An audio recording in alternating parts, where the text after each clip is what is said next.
génération prête à se lever. Ma génération prête à témoigner de toutes les merveilles que Dieu nous a données. Rien n'est impossible à celui qui croit.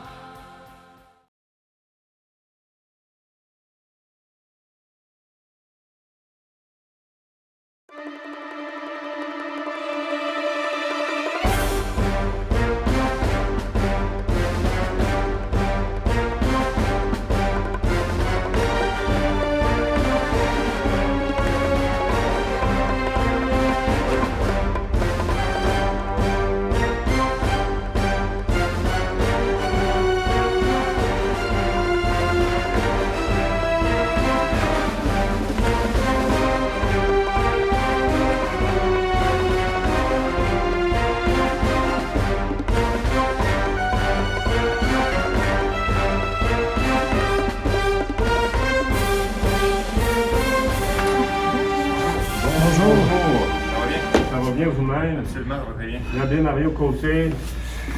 On vient porter à M. Kerr des lettres qui lui sont adressées. Okay. C'est des paroissiens qui sont sur son comté. Très bien. Parfait. Alors, c'est des gens qui ont pris la peine de lui écrire. OK. Le sujet des demandes, oui, c'est en lien avec l'établissement d'un réel lien de communication avec les leaders religieux du Québec. Okay. On sait que nos leaders religieux ont essayé d'établir de multiples communications depuis 7 mois. Et ça s'est résumé à des petits accusés de réception et à si peu que pas. Et on veut faire savoir à travers ces lettres que quand les leaders religieux s'adressent au gouvernement, c'est qu'il y a du vrai monde, il y a des vrais citoyens, il y a des hommes et femmes, puis il y a des gens de toutes sortes de générations là-dedans. Puis la semaine prochaine, on va venir vous en reporter parce que les gens continuent de nous apporter des lettres, en fait. Okay. Moi, je suis peut-être catholique, mais il y a les baptistes évangélistes, tous les courants religieux, en fait, les frères musulmans, les juifs, on vit tous la même réalité. Puis c'est un peu comme une manière de dire, vous savez, des fois, la religion, la foi, aujourd'hui, malgré tout ce qui se dit, et malgré tout ce qui, des fois, les préjugés qui entourent ce phénomène-là, c'est qu'en 2020, c'est encore une réalité qui habite la vie de plein de monde. Alors, monsieur, je pense qu'il va être attentionné à notre demande, puis on sait qu'il est bien posté au gouvernement pour faire entendre la parole de ses citoyens. Absolument. Puis pour votre information, il y a plusieurs citoyens ou paroissiens qui nous avaient écrit justement pour dénoncer le fait que les lieux de culte avaient 25 personnes alors que c'était 250 dans des salles de spectacle et autres. Et ces demandes-là, on les a reçues et on les a fait suivre au gouvernement. Et on n'est pas le seul bureau non plus. Donc ça s'est discuté beaucoup. Donc c'est ce qui explique finalement la nouvelle position qu'il y a eu. Quand on dit qu'on est la seule province au Canada où il n'y a pas un lien institutionnellement établi avec les leaders religieux.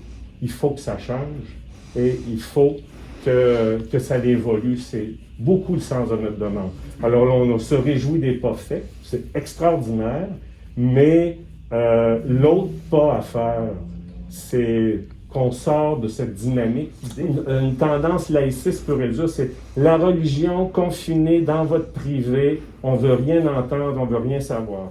Alors peut-être de se donner un ministère des Affaires religieuses ou des conseillers qui permettraient à notre gouvernement de bien comprendre les enjeux. Alors voilà. En tout cas, soyez assurés c'est un peu le sens de notre intervention. Et de deux, n'hésitez pas à nous écrire, à nous appeler au besoin, peu importe la demande et peu importe l'allégeance politique ou religieuse. Donc, tant que c'est des citoyens du comté de la Pelletrie, on ne fait pas de distinction entre pour qui les gens ont voté ou quelles sont leurs croyances religieuses. On est là pour répondre à tout le monde. Exactement. Donc, n'hésitez pas à nous contacter au besoin. Ça va nous faire un plaisir de vous répondre. Merci, monsieur Mario Dubé.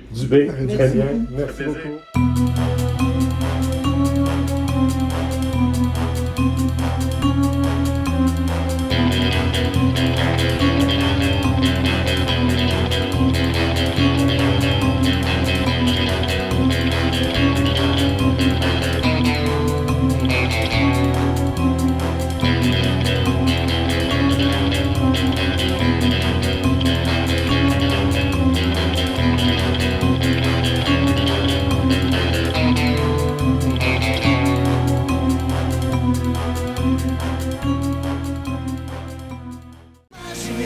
nation prête à se lever.